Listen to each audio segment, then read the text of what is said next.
কি দেখে একদম লোভনীয় লাগছে তো।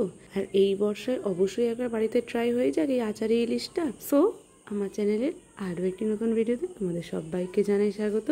চলো রান্নাটা শুরু করা যাক। প্রথমেই ইলিশ মাছগুলোকে ভালো করে কেটে একদম ধুয়ে পরিষ্কার করে নুন হলুদ মাখিয়ে নিয়েছি। এটা 2 থেকে 3 মিনিট মাখানোর পর একদমই সর্ষের তেলে মাছগুলোকে লাল লাল করে ভেজে নিয়েছি। তোমরা তোমাদের মতো ভাজতে পারো। আমাদের বাড়িতে ছোট থেকেই আমি দেখেছি মাছ একদম লাল লাল কড়া করে ভাজা হয়। তো প্রত্যেকটা ইলিশ মাছ সুন্দর করে ভেজে নিয়েছি। আর আরেকটা কড়াই নিয়ে নিয়েছি, তাতে দিয়ে দিয়েছি তেল। তোমরা চাইলে ওই ইলিশ মাছ ভাজার তেলেও করতে পারো রান্নাটা। তো ইলিশ মাছের তেলটা কেউই ছাড়তে চায় না, তো সবাই নতুন করেই রান্নার তেল দিয়ে তাতে দিয়ে দিয়েছি পেঁয়াজ বাটা। আর পেঁয়াজটা সুন্দর করে ভাজা হয়ে যাওয়ার পরে আদা রসুন আর টমেটোর পেস্ট দিয়ে দিয়েছি।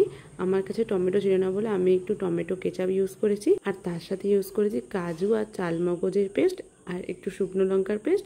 রান্নাটা একদমই ঝালঝাল খুব ভালো লাগবে, তাই আমি এক্সট্রা করে কোনো চিনি ইউজ করিনি, কারণ আমি এখানে টমেটোর কেচাপ দিয়েছি, তো ওতে একটু মিষ্টি থাকবেই। আর দিয়ে দিলাম ওই শুকনো লঙ্কার পেস্টের একটু জলটা। এবার মশলাটা খুব সুন্দরভাবে কষে গিয়ে তেল ছেড়ে দেওয়ার সময় দিয়ে দিয়েছি সর্ষে আর পোস্ত বাটা।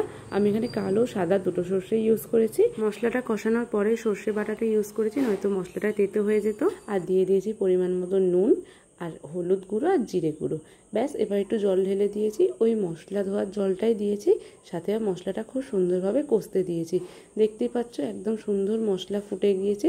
তখনই দিয়ে দিয়েছি মাছগুলো। আর ইলিশ মাছ তো খুব তাড়াতাড়ি সেদ্ধ হয়ে যায়, তো 5 থেকে 6 মিনিট একদম লো ফ্লেমে ফোটানোর পরেই দেখতে পাবে মাছ একদমই রেডি হয়ে গিয়েছে। তো দেখতেই পেলে কত সহজে বাড়িতে অনায়াসে আচারি ইলিশ বানিয়ে ফেলতে পারবে।